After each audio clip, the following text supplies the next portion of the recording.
saya Kevin Ali Rahman dan saya adalah host pertama di podcast kali ini. Perkenalkan, nama saya Omar Jabar.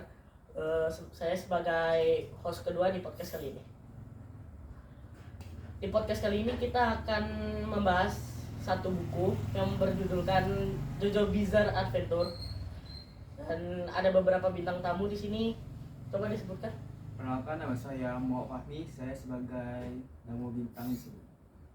Benarkan, nama saya Muhammad Habibkan, saya sebagai bintang tamu sekali. Sebelum kita mulai podcast kali ini, kita akan nanya udah berapa season yang mereka baca. Dari Fahmi. Kalau baca komiknya langsung loncat dari part 3 sampai part 5. Dari Habib sendiri? Kalau saya sih ngikutnya dari part 1-nya ya. Sekarang udah mau lanjut ke part 5-nya. Bagaimana pendapat kalian tentang buku komik ini? Apakah membosankan, apakah menyenangkan, apakah biasa-biasa saja tentang ceritanya dengan karakternya? Boleh jawab bareng-bareng. Manganya sih seperti biasa, kayak manga biasa, tapi setelah agak unik, agak berbeda dengan manga lainnya. Dan ceritanya MC-nya sering berganti-gantian antara generasi. Setiap partnya berbeda gitu ya. Setiap generasi ke generasi Ya. lainnya. Kayak keturunan dia terus itu. Jadi di part 1-nya salah satu MC-nya itu Jonathan Joestar, part 2-nya si Joseph gitu. Nah, di sini saya mau nanya. Kalian kan sudah membeli buku ini yang sudah ditampilkan saudara-saudara. Iya. Harganya berapa? Per bukunya itu sekitar 85. Itu harga di Pekanbaru. Ya. Di dalam satu buku, seingat kalian lah, satu bab itu judul besarnya itu ada berapa? Paling tidak ada 5 sampai 6 buku gitu. Tapi kadang di part-part awalnya itu bukunya lebih sedikit gitu. Jadi dia lebih tebal sama lebih fokus ke membangun cerita daripada part-part yang terbarunya. Awal kalian kenal JoJo nih apa sih? Gitu. Banyak dari internet biasa. Ada populer dari JoJo tuh, aku tuh awalnya dari internet, kayak TikTok, media sosial. Habib sendiri? Kalau saya sendiri sih dari ajakan teman ya. Soalnya dia sama-sama nonton JoJo juga, dia ditawarinnya saya gitu. Ini kita keluar sedikit dari topik. Kalian sebelum nonton JoJo ini ada anime-anime atau komik-komik lain gitu? Pasti ada. Kayak seperti Ya, setahu kalian saja apa yang pernah kalian baca sebelum membaca komik ini. Yang pastinya Naruto. Itu pasti, itu Itu udah semuanya, pasti. semuanya udah pasti kalian baca. masih Dragon Ball. Berapa? Langsung aja lah kita ke inti acara ini. Isi JoJo itu kayak gimana sih, boleh diceritakan? Jadi setiap part ini berbeda ya. Jadi kita ambil di part 3-nya yang di buku ini. Jadi ada seorang keturunan namanya Jotaro Kujo. Itu siapanya? Itu paling awalnya atau gimana? Itu dia keturunan keempat kalau tidak salah. Berarti masih ada yang lebih tinggi lagi? Ada. Yang keturunan pertama pewarisnya itu Jotaro Joestar. Jadi waktu si Jotaro Joestar ini timbul di part 1, Ya. ada villain utamanya namanya Dio Brando.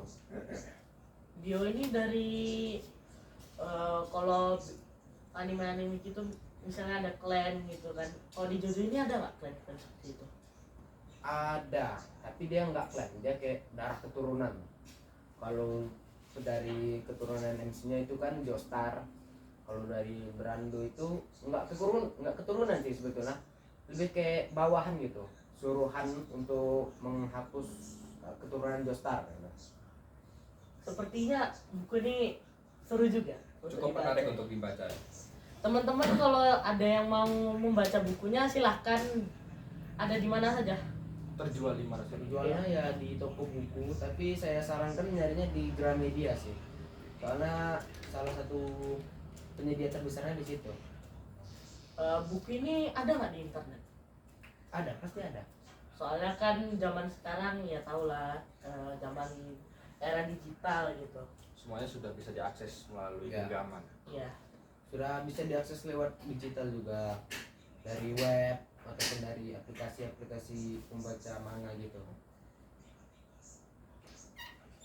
Sebelumnya saya mau nanya, penulis dari Jojo ini siapa sih? Siapa tahu kalian ada yang tahu gitu. Penulisnya itu namanya Hirohiko Araki. Dia di Jepang, lahirnya di Hiroshima. Cukup menarik ya, latar belakang dari si penulis ini. Ya. Karya apa saja yang sudah dibuat selain Jojo Bizarre ini dari penulis tersebut?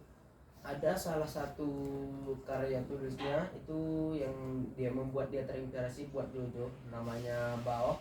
Yes. Tapi art style ini lebih ke zaman-zaman 90-an gitu. Dia lebih berotot, lebih maskulin gitu. Lebih tua stylenya. Iya, lebih tua. Lebih ke era zaman dulu lah. Iya, tempo-tempo dulu lah Iya. temanya ya. Kalau bisa dibilang Jojo ini berarti eranya sudah era modern. Iya, sudah bisa dibilang era modern. Tapi kebanyakan di part-part awalnya itu juga era-era lama. Soalnya yang part 1, part 2, part 3 itu keluarnya sekitar tahun 90-an. Sedangkan part selanjutnya itu udah masuk 2000-an gitu. Buku yang kalian bawa ini part berapa atau season keberapa sih? Boleh diangkat? Ya. Dia season ketiga, part 3 dengan judul Stardust Crusader dia. Yang dipegang oleh Pamit?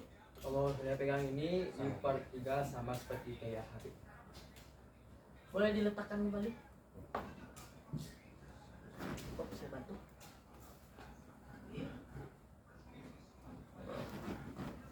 Ayo, kasih. Kekurangan dari komik Jojo ini apa menurut kalian yang sudah lama membaca buku ini? Menurut saya cerita Jojo ini terlalu berat untuk sebagian orang seperti saya. Saya lebih suka cerita yang ringan-ringan seperti alurnya tuh Alurnya santai gitu. iya terlalu gimana ya? Yang penting ceritanya Terlalu Udah sadis. chill gitu. enggak Terlalu action kah? apa stylenya terlalu mencolok gitu. Postur tubuhnya gimana gitu gak suka. Art style-nya kurang ya. menurut Iya, Anda? kurang. Kalau dari Pamit, buku komik favoritnya apa selain Jojo? Ya pastinya Dragon Ball sih, Dragon Ball dari anime Goku itu. Kalau Habib, kekurangan atau yang masih belum diimprove sama penulisnya di buku Jojo ini apa? Masih ada sedikit kekurangan. Juga mungkin sebagian banyak orang mungkin lebih prefer yang berwarna gitu ya. Jadi ini menjadi sedikit kekurangan karena dia warnanya itu hitam putih. Jadi kalau mau mengimajinasikan warna harus kalian pikirannya atau langsung nonton animenya juga bisa. Sebagai penikmat komik Jojo ini kan sudah pernah nonton versi animenya. Bagaimana dengan versi animenya? Apakah lebih bagus atau lebih worth it? Worth it sih kalau dibilang. Lebih keren kah atau lebih ya lebih dari bukunya atau gimana? Seimbang sih kalau bisa dibilang. Tergantung episode sih. Apa ada scene-scene yang nggak ditampilkan di Terlalu berat juga kan? ya, Ada yang terlalu di sadis. filmnya?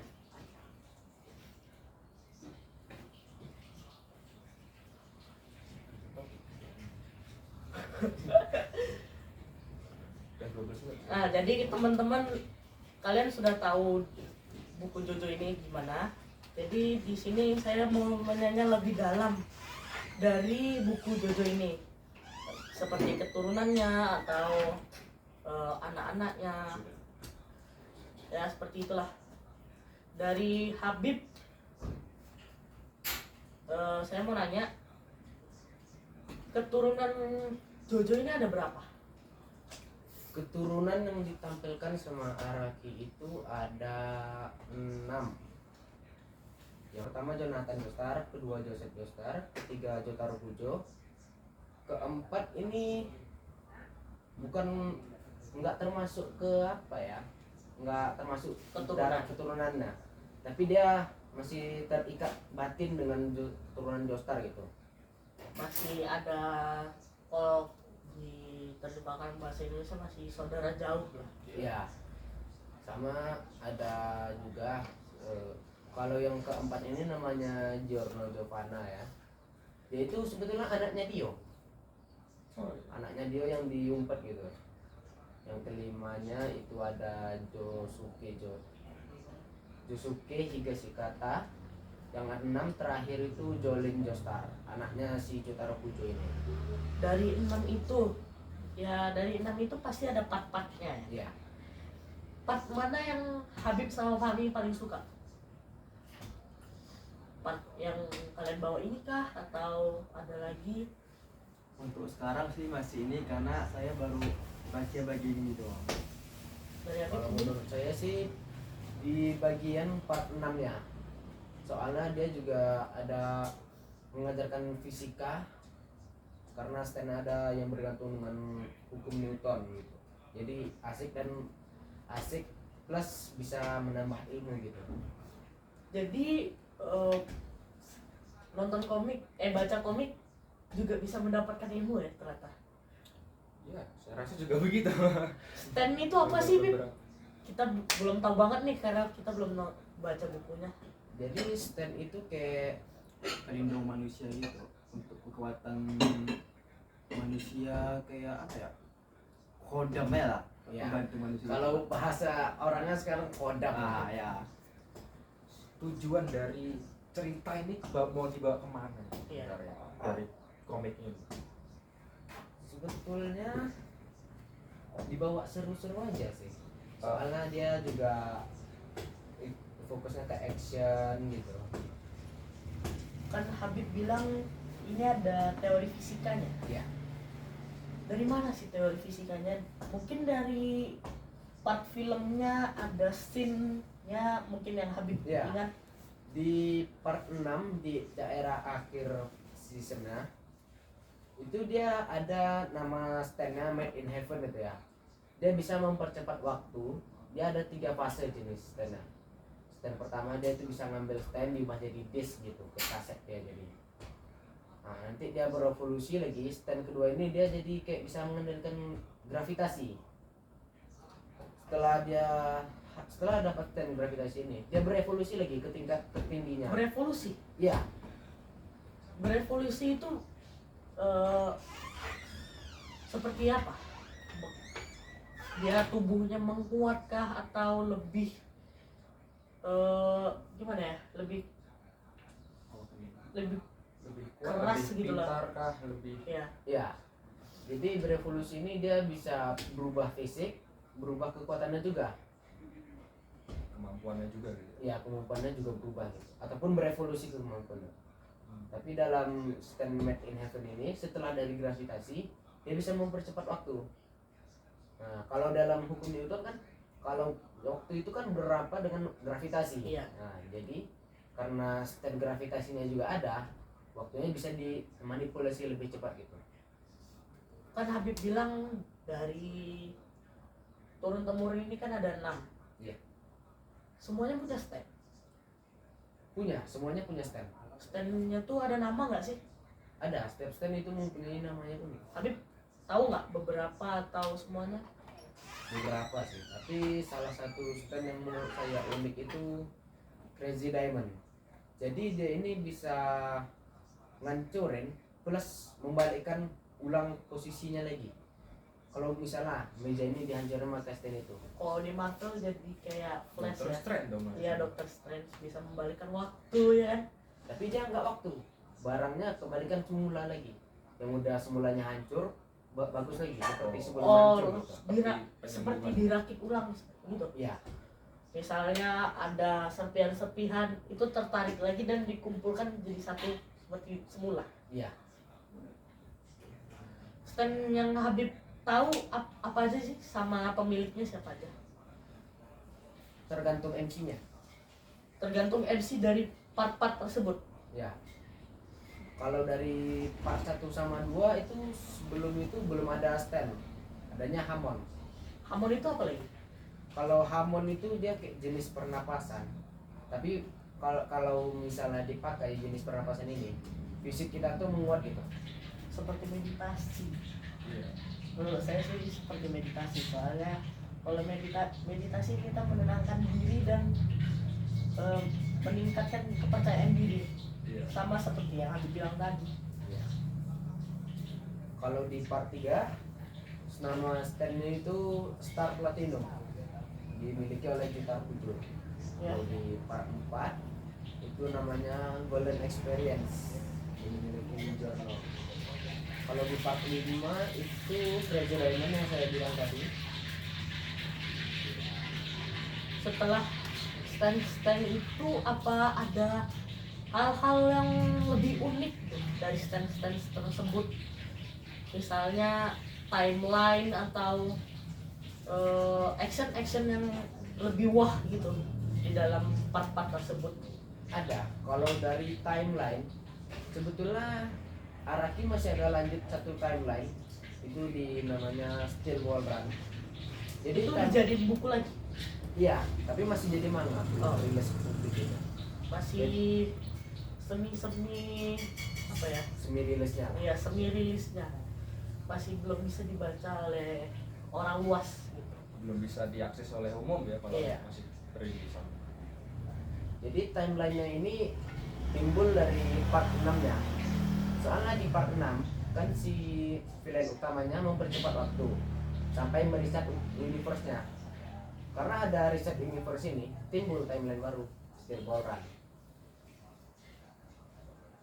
Saya lupa nanya nih dari awal, genre JoJo ini apa sih sebenarnya? Tergantung setiap partnya, setiap Iya. part sering berganti-ganti sama Genrenya. MC juga. Ada action komedi. Genrenya yang paling orang banyak baca itu genre apa sih? Action-nya sih.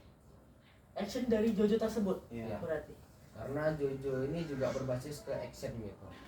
berarti setiap part-partnya lebih banyak action daripada yang lainnya.